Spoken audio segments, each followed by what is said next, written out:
Hi everybody, this is Rabbi David Fohrman. Welcome to Aleph Beta, and welcome to a new round of Parshat. I encourage you to take a look at our first round of Parsha, which actually is the antecedent for this video. In last year's Parsha, we talked about the creation of woman. And what I'd like to do that's a bit different is to focus a little bit more on sort of a grand idea, sort of a controversial and difficult idea, but I think something which each of us faces. It's certainly something that bothered me ever since I was a kid.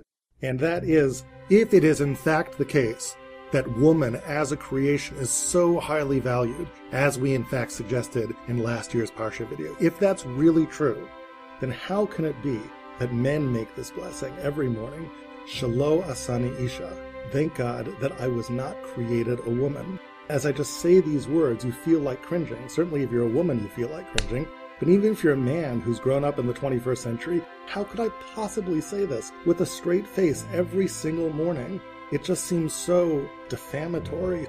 The opposite of everything we've talked about before. If woman is really such an exalted creation, at some level we might even say, if you look at that, how things are created, and it starts with rocks, and then it proceeds to animals, and it proceeds to man, and there's greater and greater complexity in creation, that at some level woman is the apex of that. She's created after man, perhaps a greater sense of refinement and perfection. And yet, do we trash that every single day when we say, thank God that you've not created me a woman?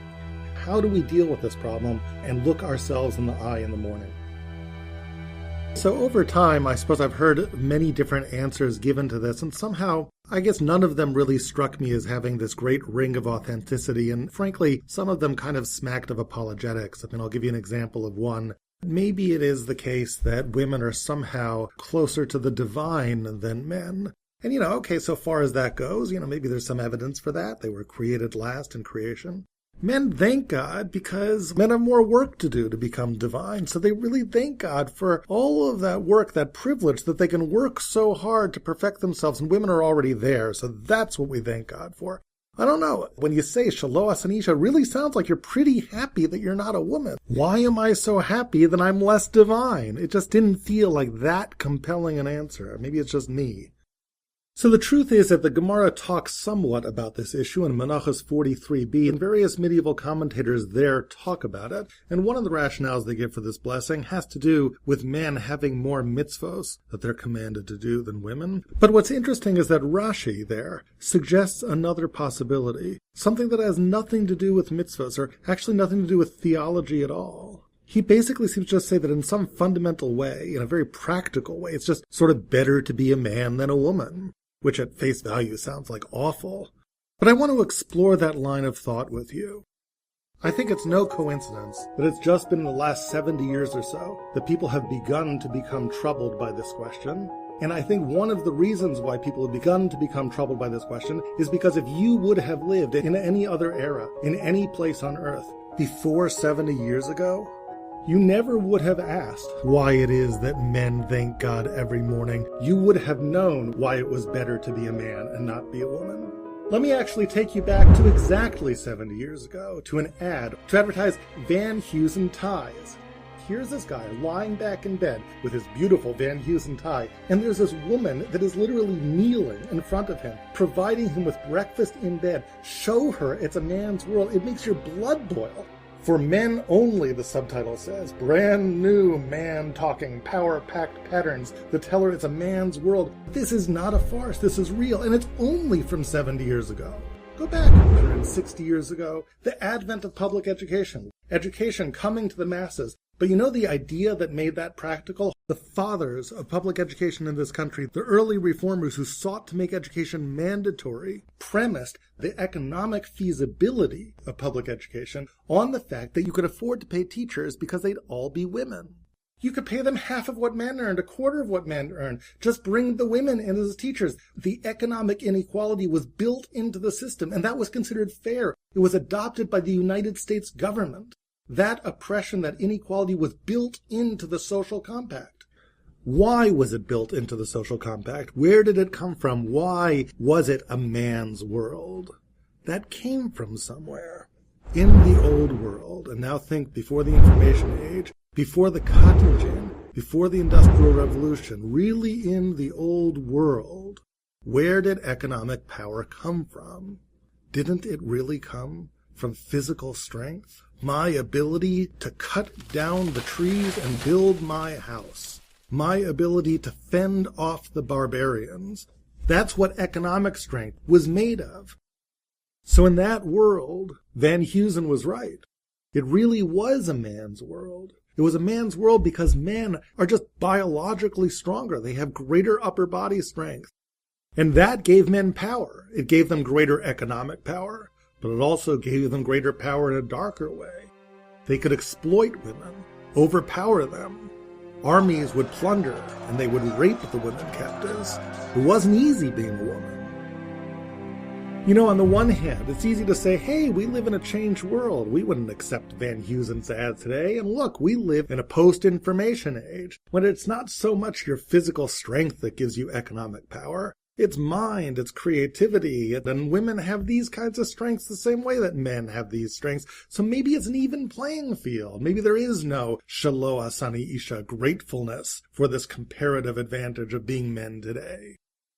But is that really true? Women really still remain vulnerable to exploitation, even now. I mean, look at these hard numbers. Women earn about 82% of what men earn for exactly the same work. And you know what? It's not just economics. It's just about the way things are. Women just are more physically vulnerable than men. A man can father a child with a woman and simply walk away. It's just a biological fact. A woman can't. There's 9 months of pregnancy. There's caring for that child, feeding that child as an infant. Women can't walk away. A man can go jogging around the neighborhood at night, and generally, he doesn't have to worry about getting raped. Women do live with that fear. I'm speaking, of course, about generalities here. Not all women live with this fear, and yes, some men live with these fears. But generally speaking, these are the realities. Now, let me ask you a question. So is this fair? Is it fair that God created half the population more inherently vulnerable than the other half? And the answer is no, it's not fair. But guess what? Life is not fair. There are rich people and there are poor people. It's not fair. Life is just easier if you get born into a rich family. There's privilege. There are different races. Guess what? In America, life is still easier if you're white. It's not the ideal, obviously, but it's just the way it is. But just because that's the way it is does not make exploitation an okay thing. You know, if God indeed created the world this way, with men having less vulnerability and more physical power than women, then what do you think men should do with that power? You think that maybe they should use it to exploit the less powerful? Or maybe they should resist that temptation? I think we all understand the answer to that one. There is an ideal we have not yet achieved. Men working to respect women, their abilities, their bodies, not exploiting them. It is a future indeed to be worked for, but until that future arrives, men thank God every morning for their comparative advantage. And you know what? Maybe that's not a bad thing. Maybe that's a good thing. Let me share with you what I think about when I make this blessing in the morning.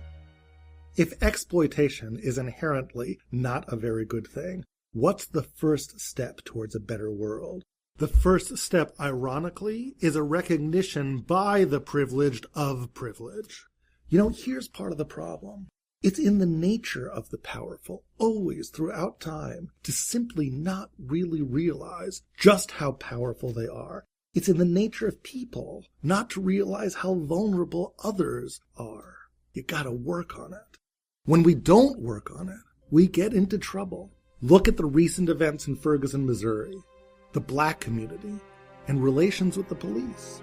It's not easy for whites to understand what it's like to be black and to be profiled, to be pulled over and searched just because of the color of your skin. You know, for a white child, parents are fond of telling their little kids who go out to play, you know, if you're ever in trouble, just call over the nearest policeman. He's there to help. But you know what? Black parents in some neighborhoods don't so easily tell that to their kids.